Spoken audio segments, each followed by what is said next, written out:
All right. So last week we covered a lot. Um, that was the goal, was to cover a lot. This week we're I don't want to say last week, Wednesday. We covered a lot. This today is like more like a recap and covering more information. So let me start with this. A little bit about us. Um, some people have been asking for the videos and so forth and so on. Um, the one reason why we have the meetups is so that you can come to the meetups and learn. If that was the case, then you could go to Linux Academy or those other places and follow along with their videos. But just for me being in the industry for so long, I think it's better if you're interactive. So that's why we have the meetups, so you guys can actually talk to each other. You can ask direct questions. Um, I give you a prime example. If you went to, say, Red Hat, and you want to sign up with their subscription, mine just expired, so I can't even get into it. But their subscription on a basic level, that's awesome. Their subscription on a basic level is 5K. It's actually 5,500 right now. So it was 5K, and you get a slew of classes, but you are essentially studying it on your own, and you're just following along with some tutorials. If you want an interactive person, the next model up is 7,000. So you know, if you want that, if you got that kind of money to spend, if your company can pay for that, by all means, go for it. Like I'm not gonna tell you not to go for it, but again, it's 7K, so that's where you're at with that.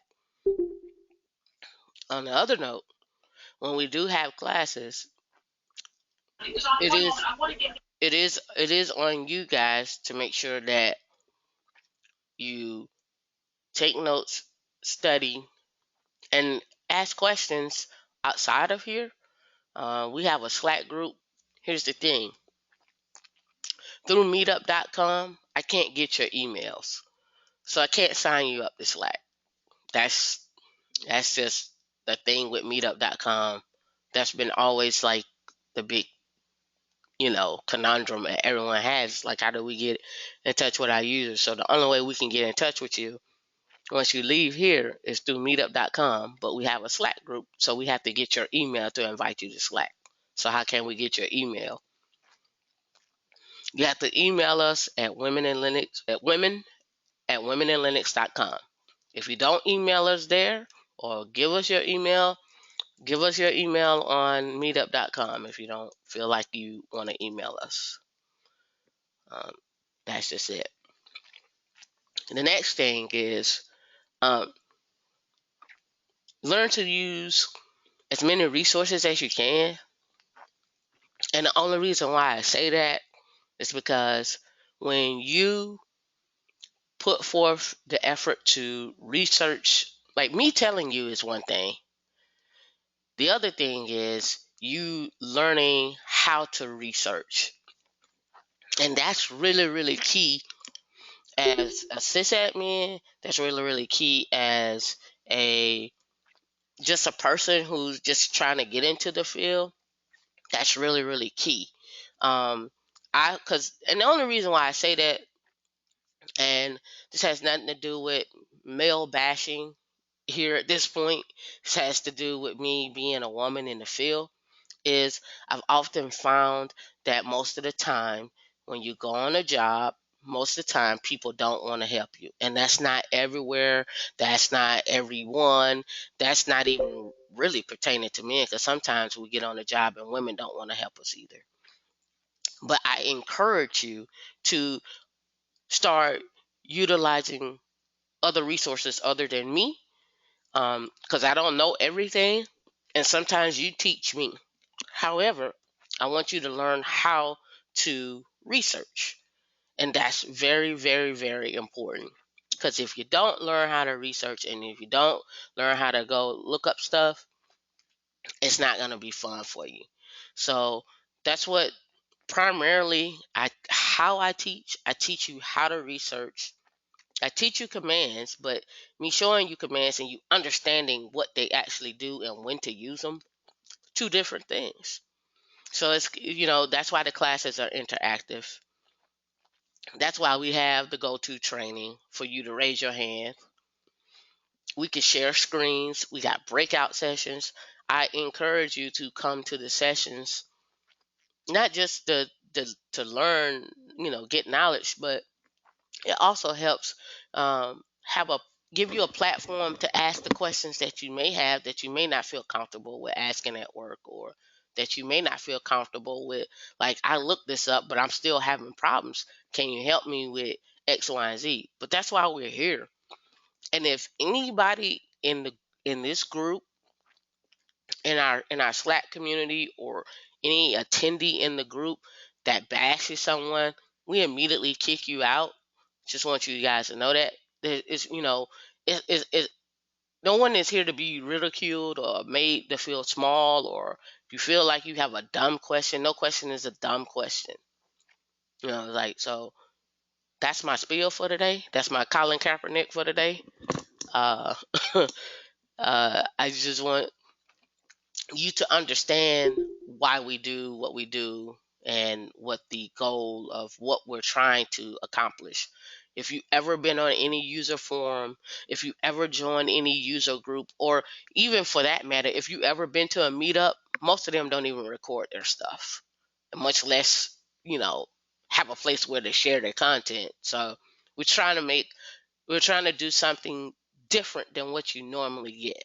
Most meetups, they meet you can't even get to them. So, I won't even go down that road. But either way it go, learn to use resources. Like I said before, if you have not gotten a Red Hat account just so you can search their knowledge base, please make one.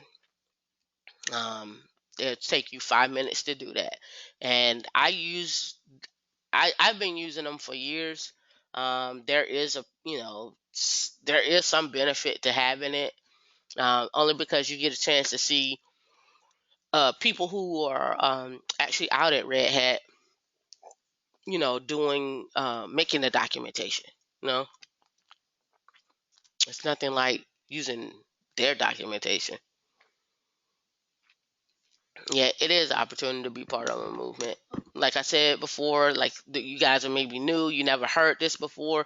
I went to the Red Hat conference, and we talked to a trainer, and the trainer was like, she's never seen any, she's never trained any black women, and this was 2 years ago, to get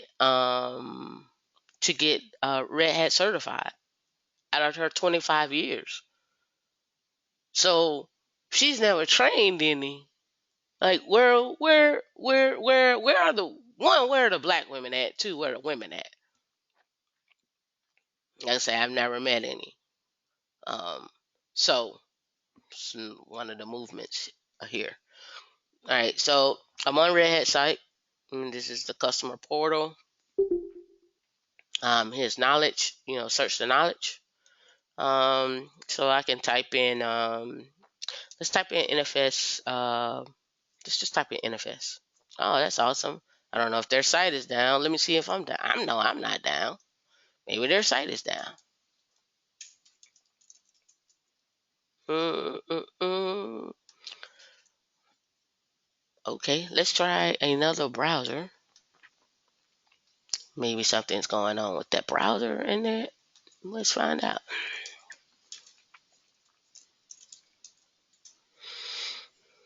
And we get there. Just log in. Of course, I don't have nothing over there. No. Let's see. All right, customer portal. Not space. Let's go NFS. Maybe it doesn't like Chrome. Or maybe it's actually down. I don't know. But it shouldn't be.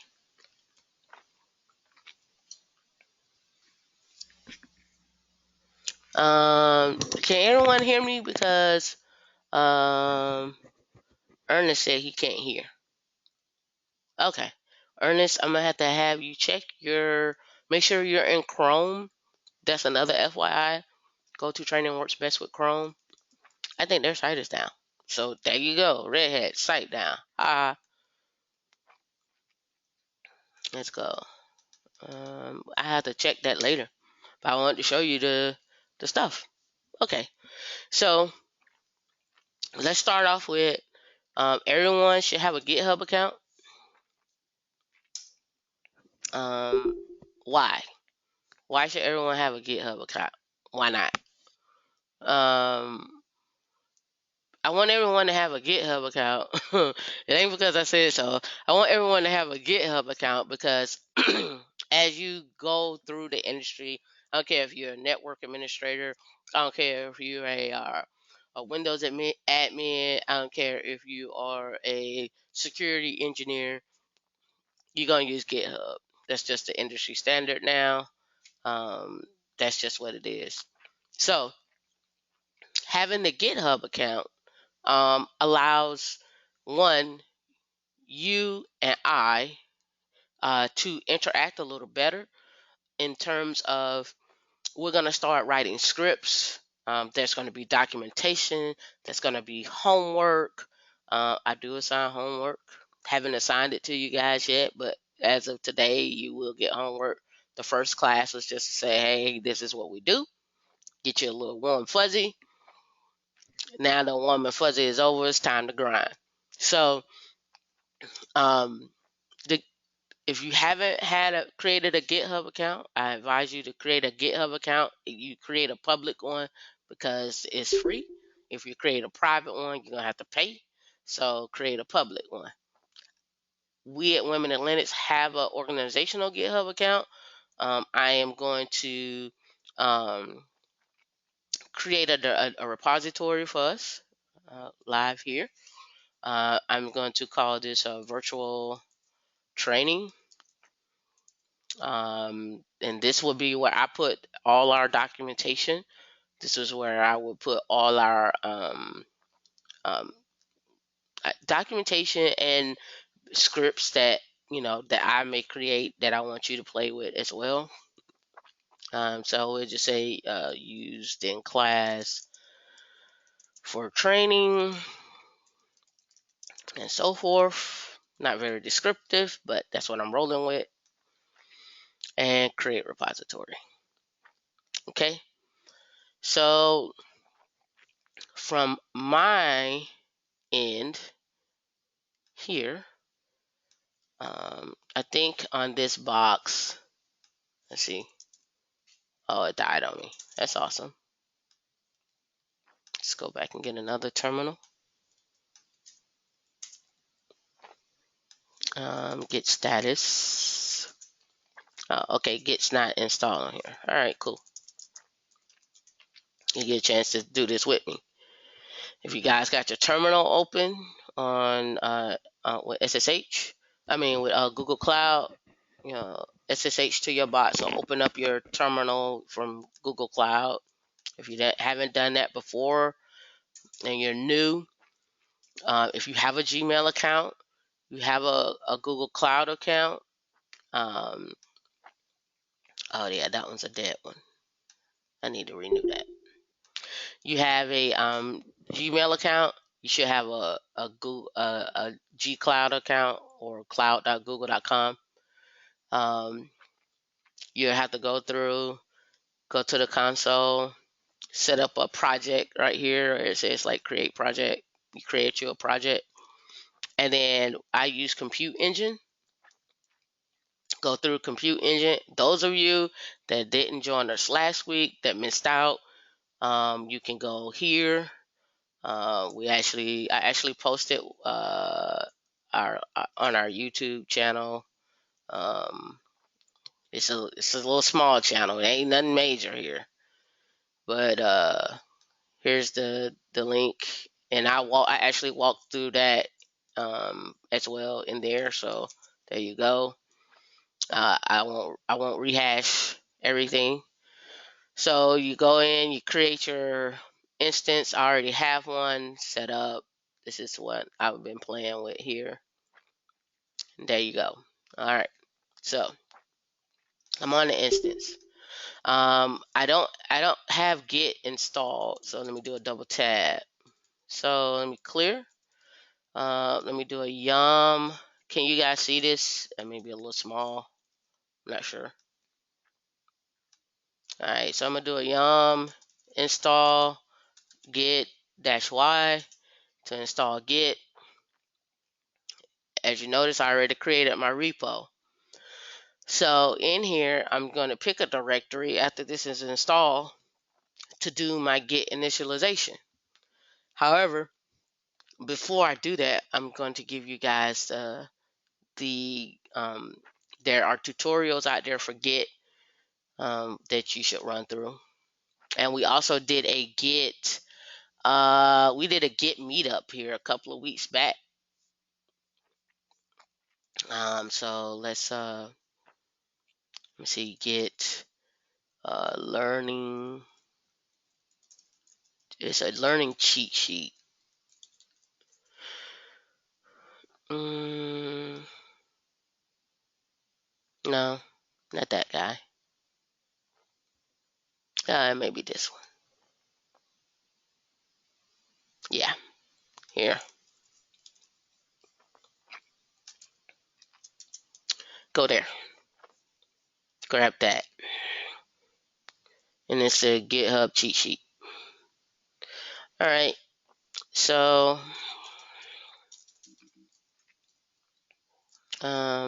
cd up to slash. I'm gonna make me a directory called git uploads. Alright, so going over to git uploads, and I'm gonna do a git use their git. What did they say I needed to do here? Alright, I need to get init first, and now I'm gonna need to cut and paste some stuff here. Let me grab it right quick.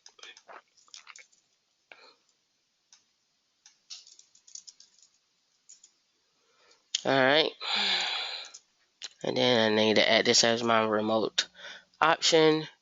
Then I need to do a git push -u origin master. Oh, it's asking for my username. Good God, I don't remember. I hope this is it. How about I don't remember? That cracked me up. Hold on. I think this is it. Hold on. If I remember it. Okay, no problem. I got another one that I have a GitHub on. Hold on. That's funny. I remember it. Hold on. Let me do a history. Well, actually, I don't need to do a history. Let me go to PWD. Let's do an LS. Let's see the downloads. LS clear. Let's CD over to here. And then I can do a git status. All right. So, and then it's on my local box remote -v. Here's where I'm remotely at. Anyway, the goal was we're gonna do some little simple things like bash scripts and redirects. So, hey, Brian. So let's get started. If everybody got their terminal open, we're gonna do some simple commands, and then see what time is it? It's 10:40. Well, my clock is 10 minutes fast, so it's 10:30. What we're gonna do is we're going to um, do this for 30 minutes. Not just this, there's some other things involved. And then we're gonna have a breakout session.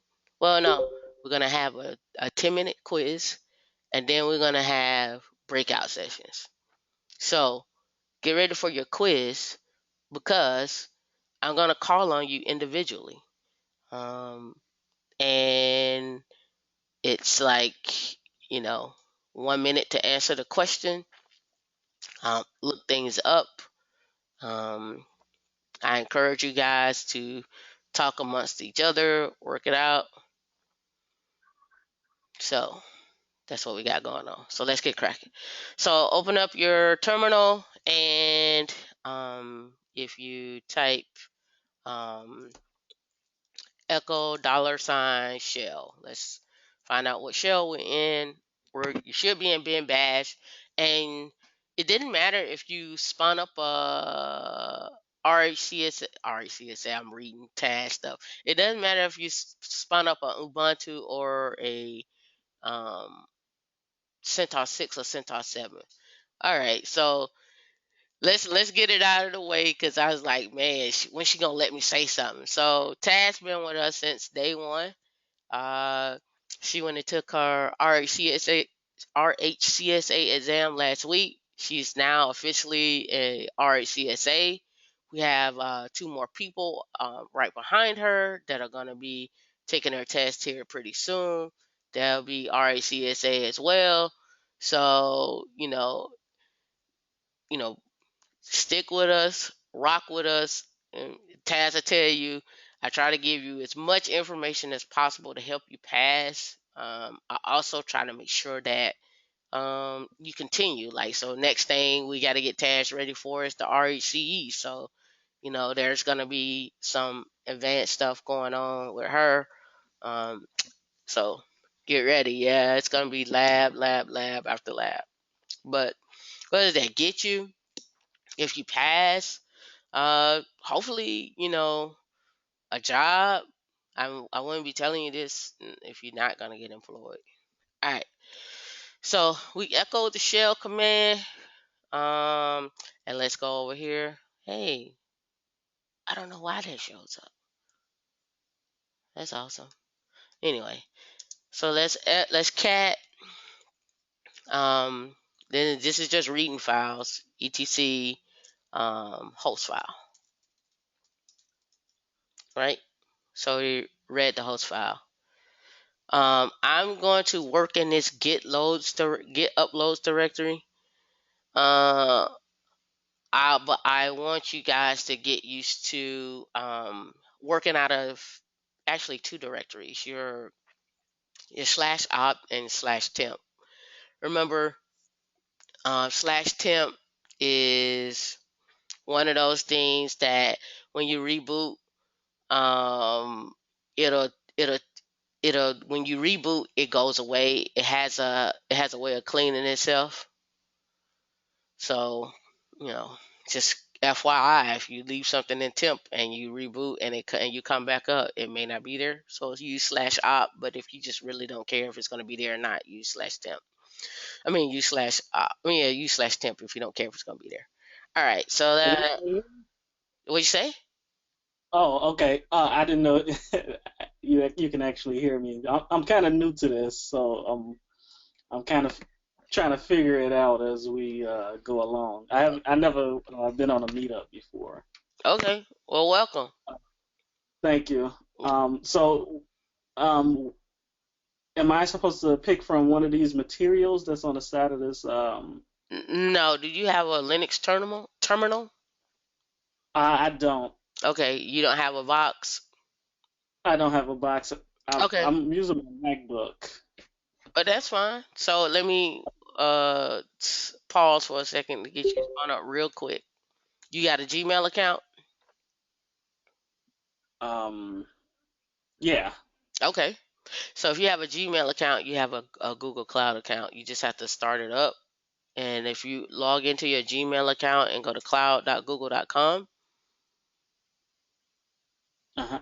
And Okay. once you get there, like I said before, you're gonna have to create a project and go from there. If you the video that's posted on Women in Linux site, kind of get you to that. For now, what we'll do is we'll spin you a box up just for this class. D, if you can spin him a box and shoot him an email just for this class, and then we'll then you can use your Google Cloud account after that. But for the most part, we're getting ready to get started, and Dion's Okay. gonna take care of you from there.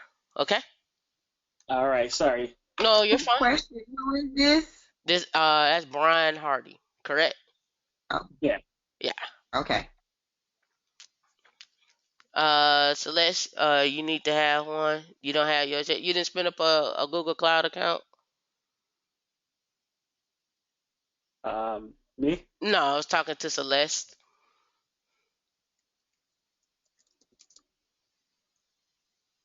Oh, okay. Okay. All right. So here, if we cat, I could just cat etc, and I want to say I want to redirect that to, um, let's give it a name from host.txt.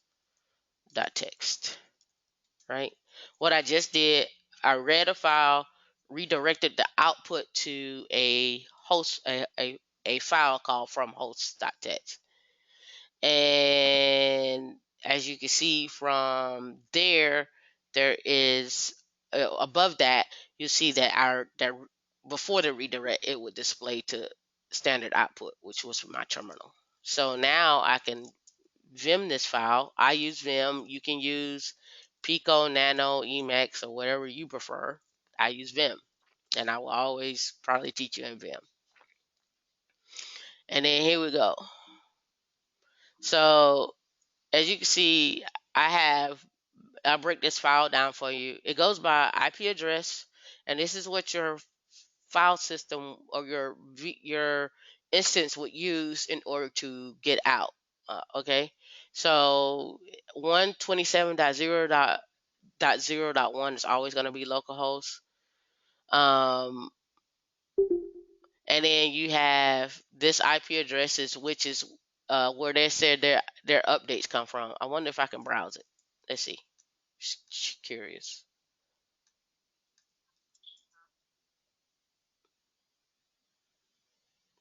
That's just curious if I can browse it.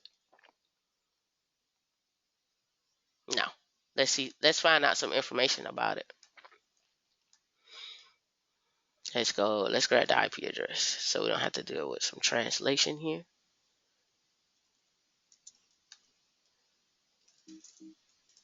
I'm just curious. I'm going to yum install Nmap.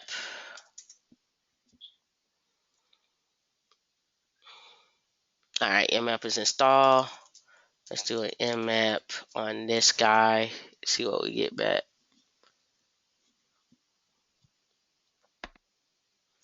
Port 443 is open on that. All right, so can I do HTTPS?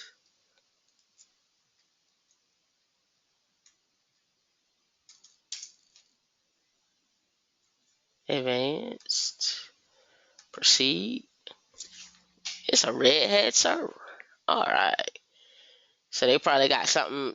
They probably have their um. They probably have their repos there. So yum repo list,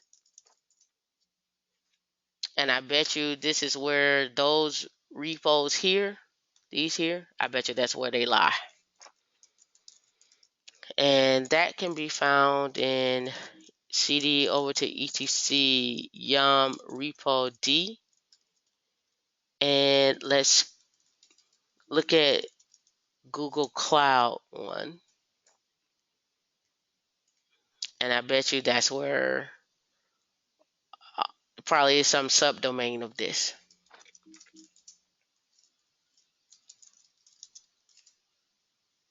There it is, CDS, blah, blah, blah, blah, blah, CDS. Yeah, that's where all of those repos lie.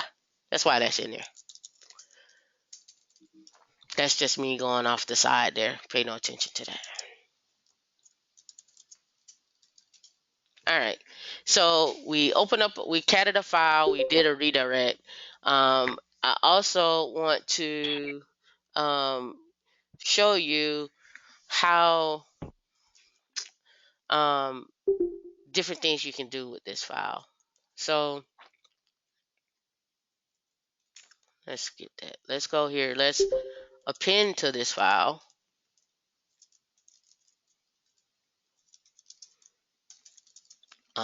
by doing that. So now if I did a tail -n -3 on from host, I'm going to, the first thing I did, I echoed, I appended to the file without overwriting it, and then I echoed that information to the file, and then now I'm going to get the last 3 lines of that file. And as you can see, hello is there. All right. So suppose I want to overwrite. You say I don't see the chat. I'm not sure about that. Suppose I want to overwrite that file.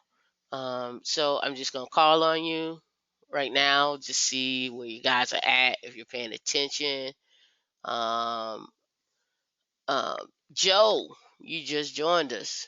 Can you hear us? And do you have a microphone on your machine? Yes, I do. I can hear you very well. Okay, that's awesome, Joe.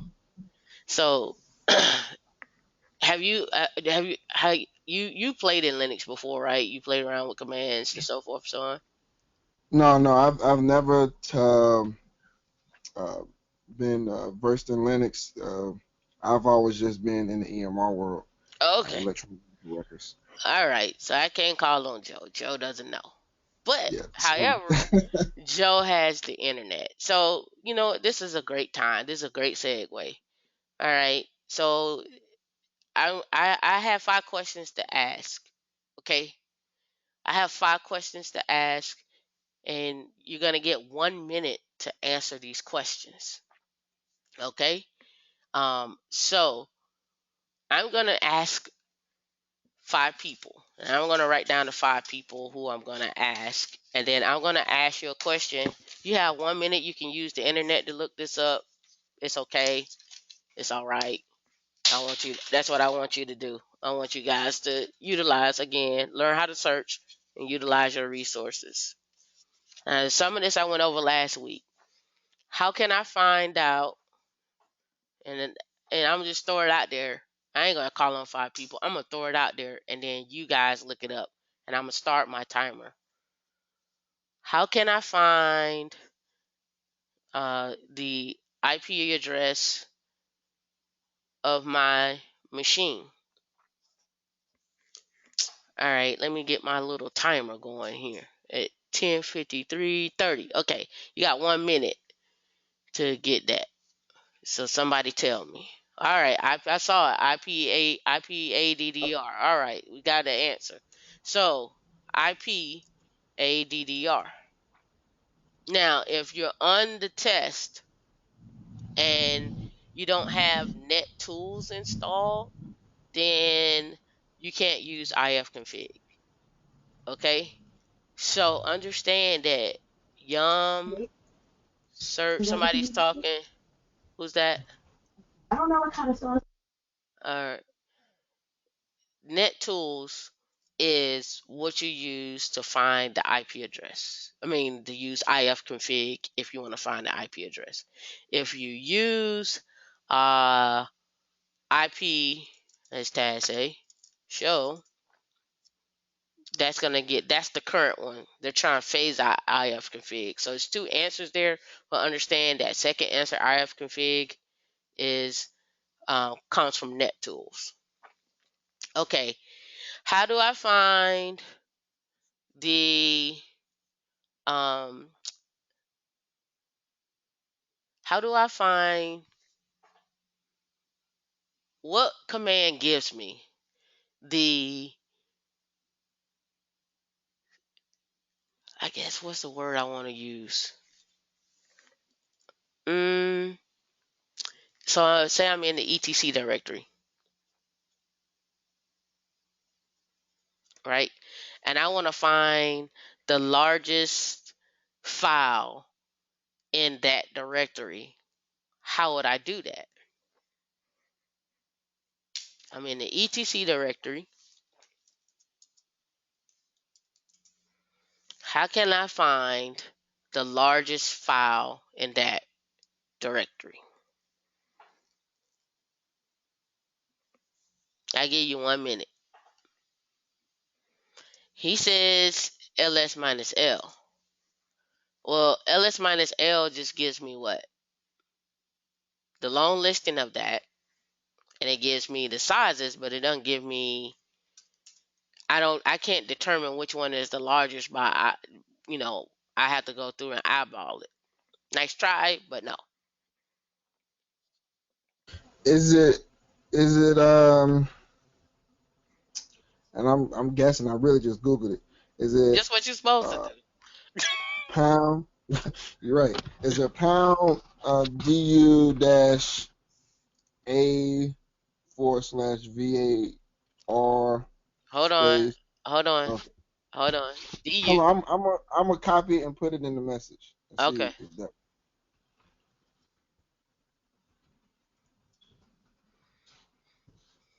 And those don't know what these commands are. You have to do what? What's the thing that helps you out with trying to find out what these commands are? Man page is correct. We are in /etc. So let me scroll up and get his your command. So basically you're saying for me, I should do a du-a/etc. Let's just do that first. Right? And then you're saying, I'm gonna break this command down for you in a minute. Sort -n -r. I'll break that down some more. And then head -n 10. All right. So let's look at this command. First off, what in the world is du? Let's do a man on du. Well, du tells us, right? Du allows me to it's this usage, but it allows me to do several wonderful things. So there's actually like 5 answers to this. So du is one, using the find command is another one. And there's multiple ways to use this find command. I'm gonna give you my little one. You could have did a du minus chs, all right, star, right? That'll give you the whole total of this directory, right? Then you have to go back and eyeball it. So this is where your sort -n comes in at. So do a man on sort, right? So -n -r. So reverse, yeah, and the H is human readable. And -n -r and reverse. All right, so let's go back and do what I just did and sort -n -r. So you can see it's everything else is at the top. You see that, right? Saw that there. All right. And then the next part of that is the head command. So let's do a man on head. All right. And with the head command, it's going to print the first 10 lines, not of the file, but in this case right here, it's going to uh, uh, print the first, in this case, it was head -n -10, the first 10 lines. All right. So now let's do that and do head -n -10. So you can see now I found the 10, and these are not all files, they're directories, it's everything in there. You can you can you can take that down and go by files if you wanted to, by piping that over to probably find, and then doing a type on find, and then using file as your type. So I don't want to get into find in here. I'm going to break you guys into sections in order to do find. I think it's going to be very, very trying, but it's going to push your limits of talking and push your limits of searching. I have like 5 different find command, 5 different little things for you guys to do. All right. So the next question, so we got 2 questions. The third question is, and I covered this in class on Wednesday, is how do I find out using RPM?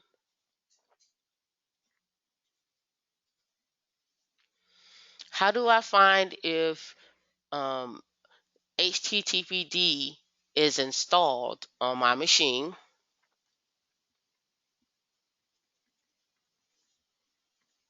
And what packages or what configuration files did it install? So using RPM,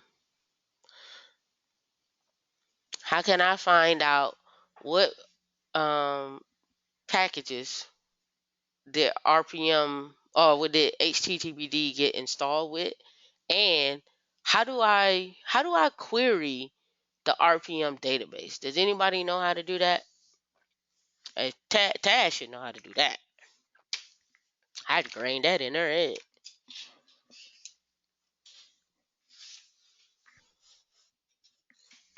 That's to find the status of HTTPD. But suppose I need to find out whether or not if it's installed or not. Like, how do I know if it's installed or not? Hold on 1 second. My cord is wrapped up.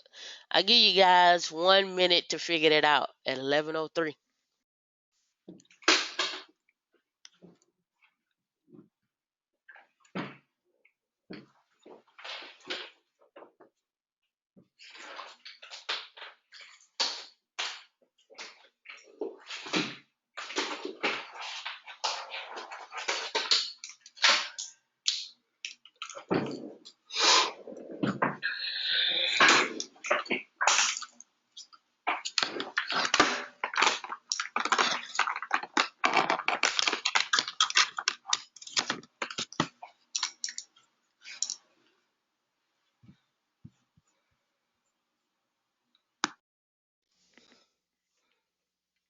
All right, you guys got 20 seconds. Can you hear me? Is anybody going with what Taz say? Anybody look it up?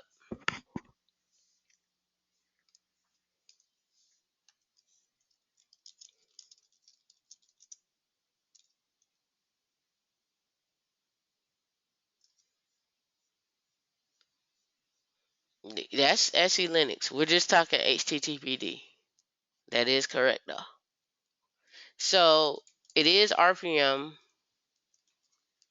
Before we do RPM dash files by package and all of that, you should do a RPM query and then grep for HTTPD. All right. So RPM is the local database on the box.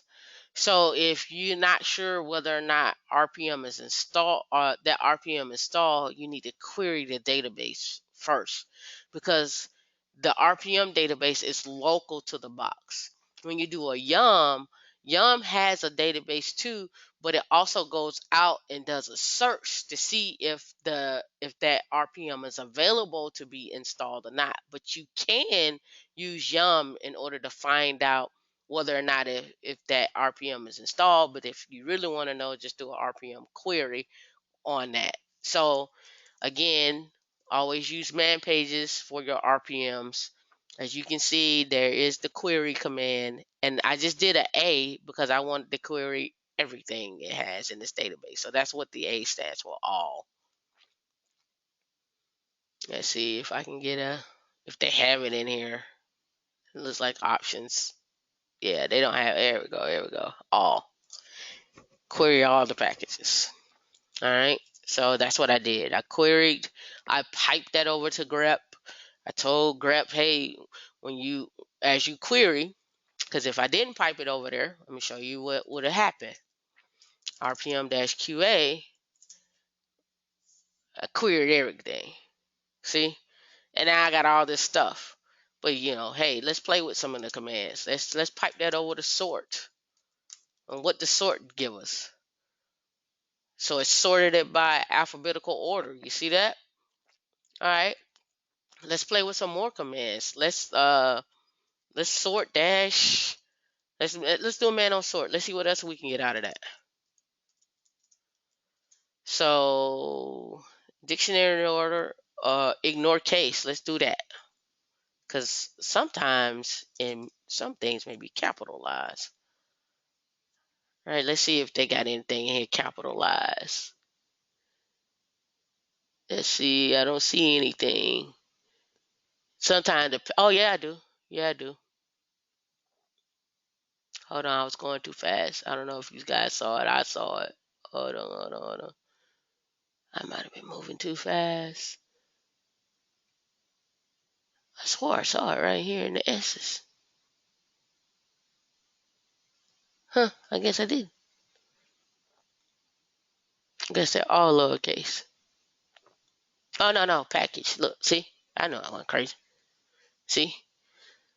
Let's do it without the sort dash F. Let's do it without it. Let's do it without the dash F. And then let's go back to package and see if it still has it sorted. PA. Yeah, it still had it sorted. Okay? I wonder if that dash F is on by default. But we did a dash F. Let's go back to man sort again. Human readable numbers.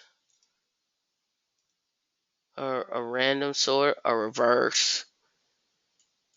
We don't have numbers on there, so that's okay. But you can get numbers though, like if you're doing an ls and then you pipe it over the sort. And you can do a sort dash for unique.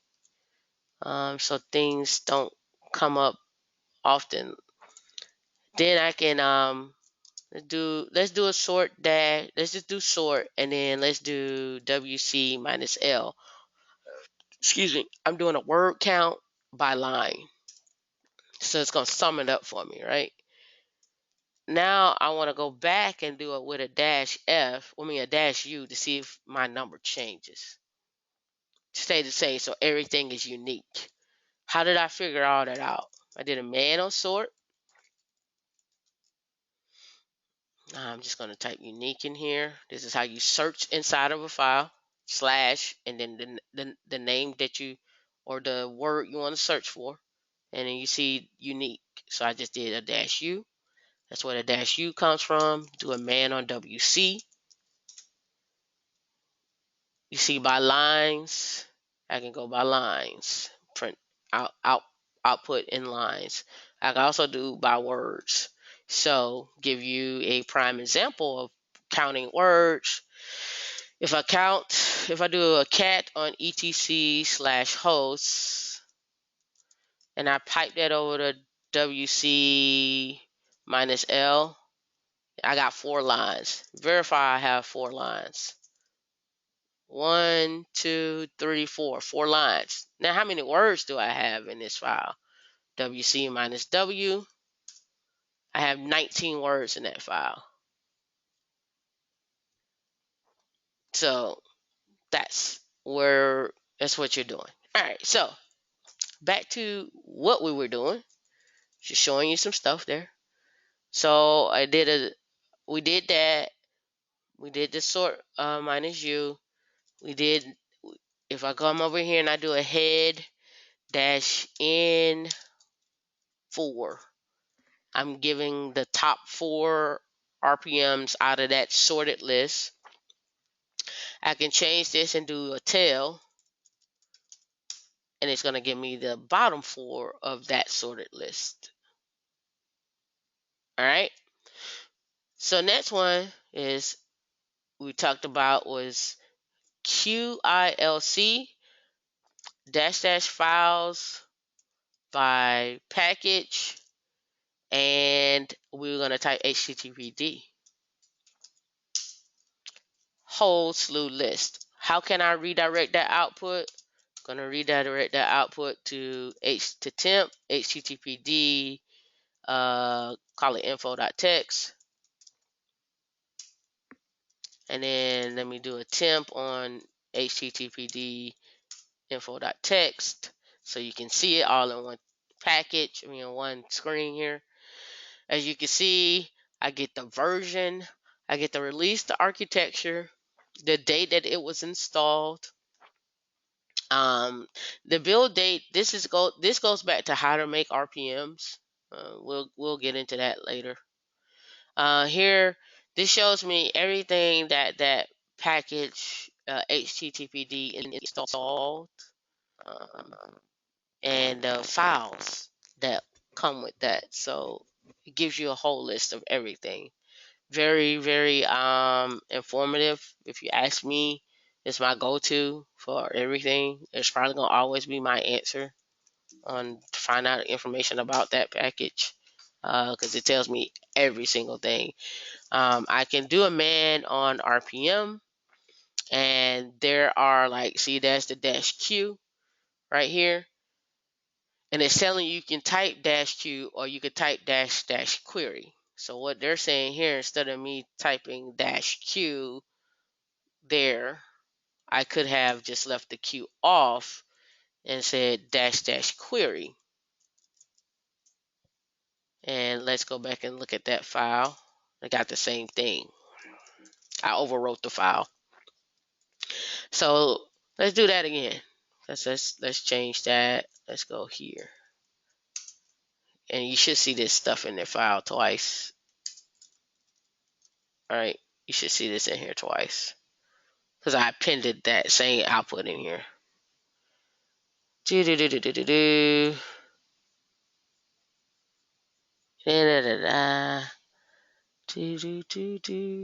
Yeah, see? You see that information in here twice. Yeah. Alright. Next one is, how can I tell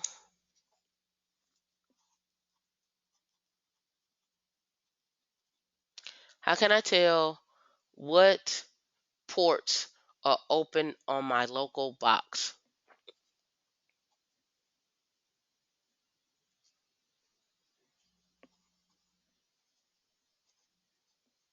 Use the internet if you have to.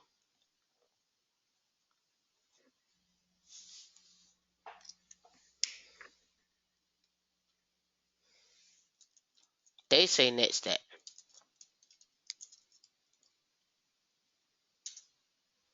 Here's a caveat. Netstat is the old way. The new way is good old SS tuna. And I hate it. I don't know why. I have to do some research on why they call it SS. But that's what the new way is. So let's talk about netstat. And let's talk about SS. If I want to find out about netstat, what would be the first thing I would do?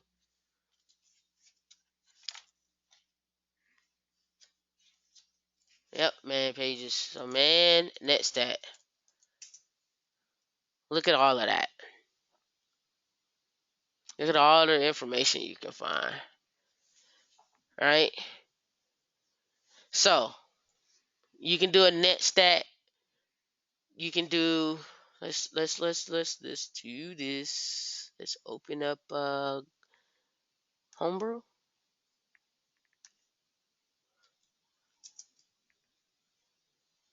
Okay.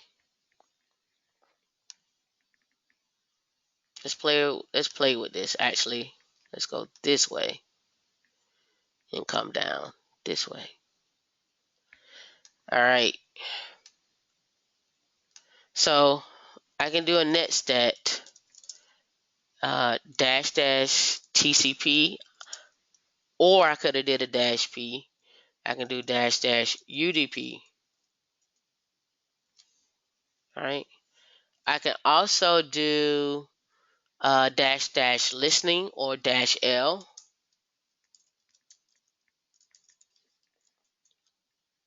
All right. And I can also do numeric ports.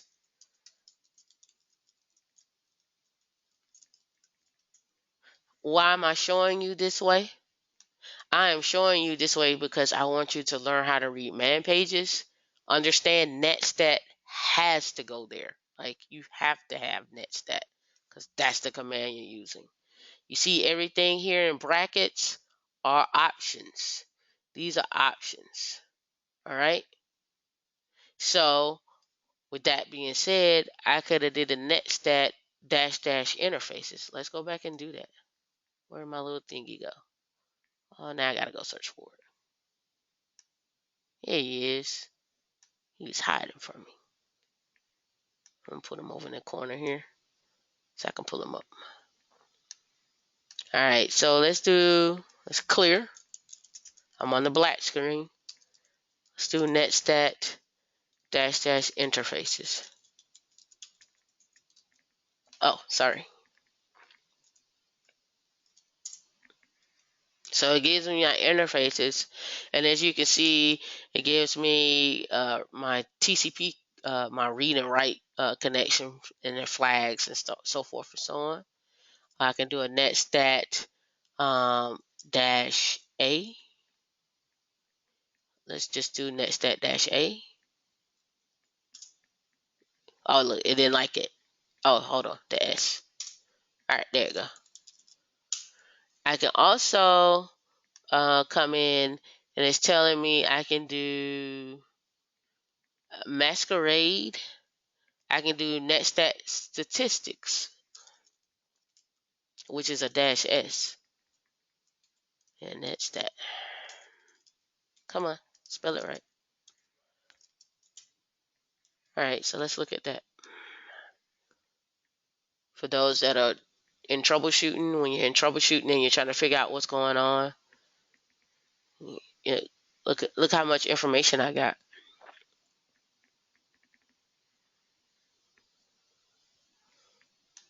Okay.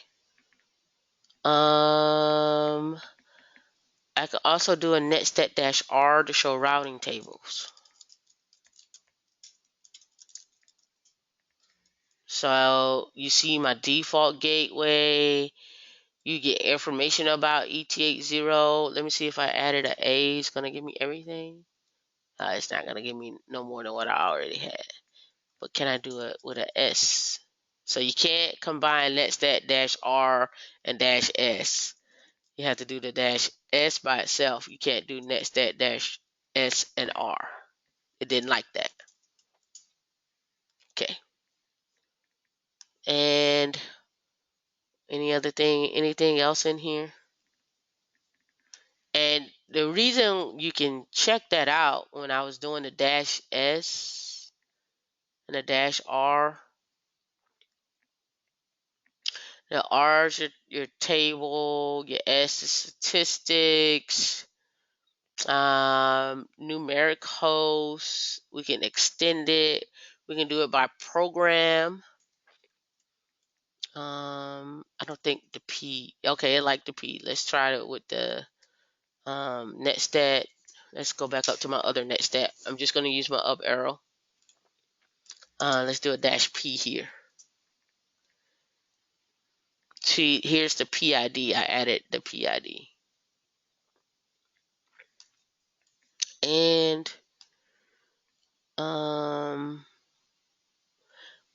this is set up by default. Print routing information from the route cache. Okay, so let's go with a -C. So what changed? Did anything change when I added that? It says no information could be read with the -P. Okay. All right, so let's do this. Sudo. And then you see the names come up. But the -C, I don't see anything that came with that. That's all on NetStat, right? Like I said, that was 2 answers. So SS-tuna, you get your port, sync and receive, and so forth. All right, so let's go over here and let's do a man on SS. Do not resolve the names. Try to resolve the numeric names so it's clear. Let's do SS-tuna R. You can see now versus when I did it without the R. That's without the R. This is with the R. You see I resolved names. Okay. Show timer info and listening. And so we're going to do a dash L or dash O. I can do dash dash listening, or I can do dash dash options. So it's for shorthand command. You remember stuff when you just do all of this. You come up with acronyms. So that's all that is. Let's get rid of this. Let's get rid of that. So it gave us a little bit more information, like what's doing what, the location of that socket that's running, the PID of it. And then let's do the dash I. Okay, let's clear. Let's do it with just the dash I. And give me packet information.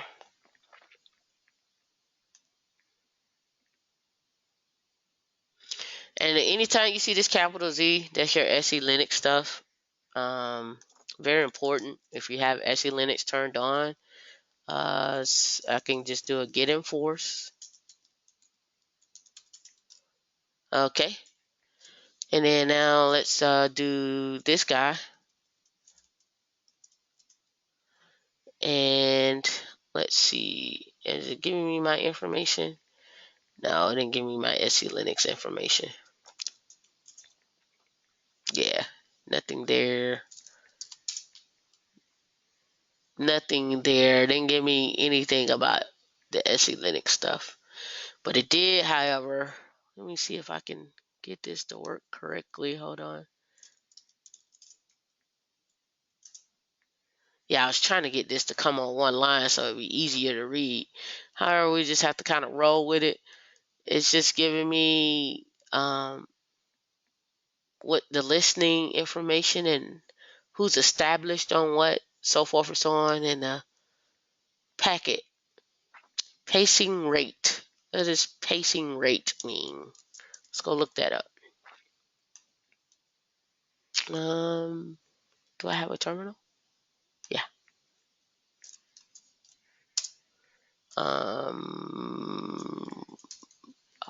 Network. Throwing it out there. Pacing rate.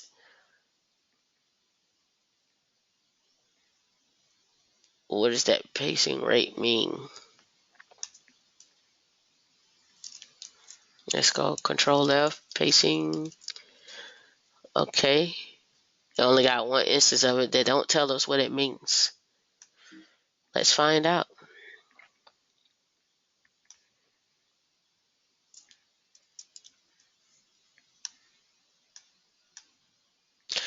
All right.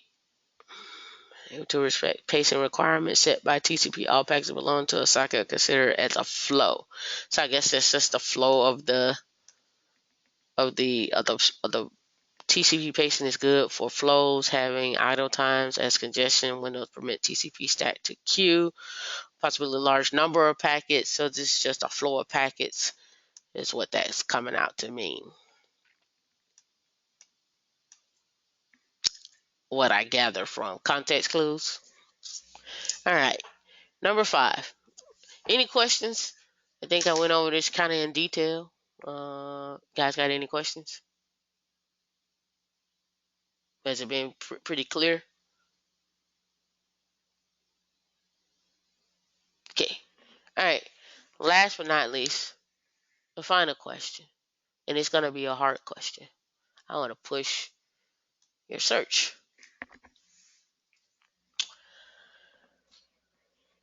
How can I? It's a three-part question. I probably put three questions in one. How can I tell what process, what SE Linux, what process is running, and what is its SE Linux type?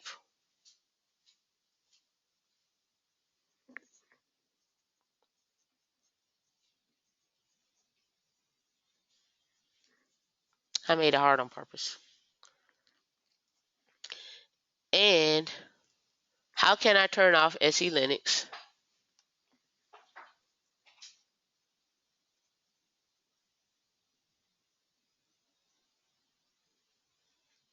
across reboots?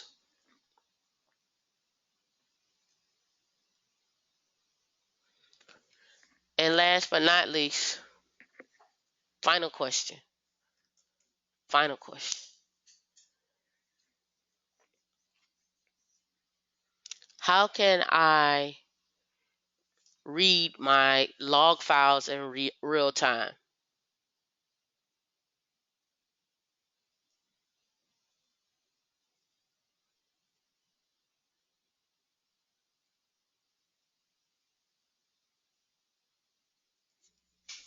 All right. So I got some responses. Somebody said HTOP. What was that the answer to?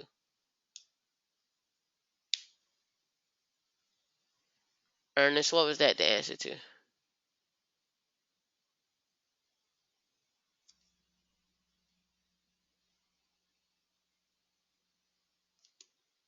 All right, let's look at HTOP. So the command is not found for me. So let me do a yum search, HTOP. Nope. So that means no.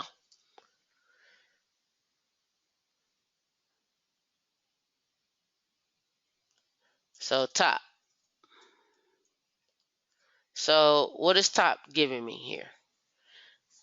Top is giving me the length of time it's been up. It's giving me the I'm looking for the SE Linux. I'm looking for the processes for SE Linux. I'm looking for the types for these processes that are running in SE Linux. What types are they? So first off, we do need to know what processes are running, right? But yes, PS minus AU, I think it may be capital Z. Yeah. So junky. Let's just keep it really simple. PS minus Z. I'm keeping it simple here.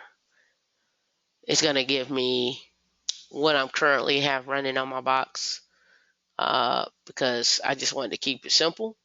If I did everything like this, and then boom, yeah, a lot. So I'm going to keep it simple. That guy. And it's giving me everything, the object, whether it's unconfined, the type, the control, and so forth for sudo, for su, for bash, and for ps, and the process ID for it. All right. The next one was how do you turn off SE Linux across reboots? You can do an echo SE Linux enforce. However, it was a trick question, and the trick is across reboots. If you did an echo to SE Linux enforce and you reboot it, SE Linux will still come back. Only because what you just did was you turned it off during runtime. So let's get enforce. And then if I did what you said, echo 0 to, what is it? What was it? What? I gotta go back to your thing. Let's see. Is there SE Linux? See, there's not an SE Linux enforce. So the answer is to go to SE Linux config and come here and type permissive or disabled. Really, you should go to permissive. Never should turn it off, so you can still get what the commands are that are having problems with SE Linux. You get some type of logging, so you can fix that in the future. And how can I read log files in real time? Well, that's just a tail-f var log messages. It's going to allow me to read that in real time. Let's show that. I'll probably do better with, well, you know what? Let's do this. I'm going to do this. I can do this. I'm going to minimize this right here. Clear this screen. And I'm going to do this way. I'm going to show you this. Let's see something.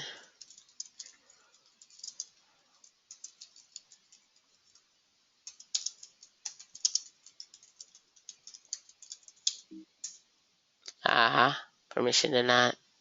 So let's go here. It's called logger. Linux.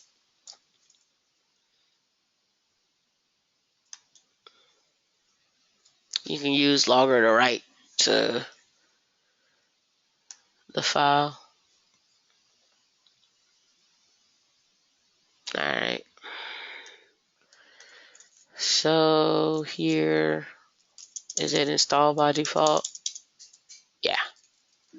So I should be able to do logger-i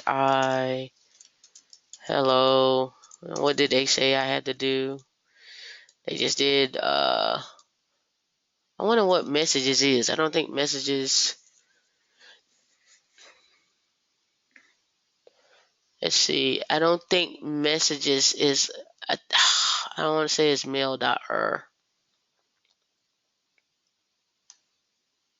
Let's see. Yeah, okay, I can just do logger. Okay.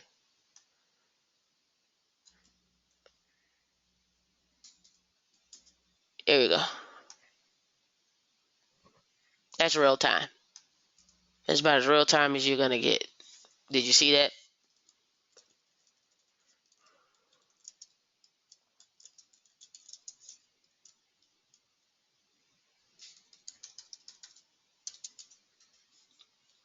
I just logged it to the file. That's real time. So if I went here,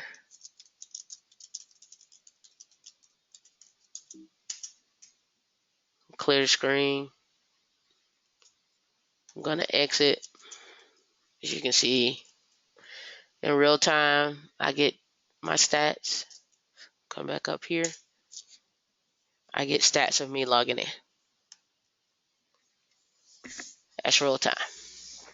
All right. So these last 30 minutes, what I want to do is I want you guys to set up your GitHub account. I am going to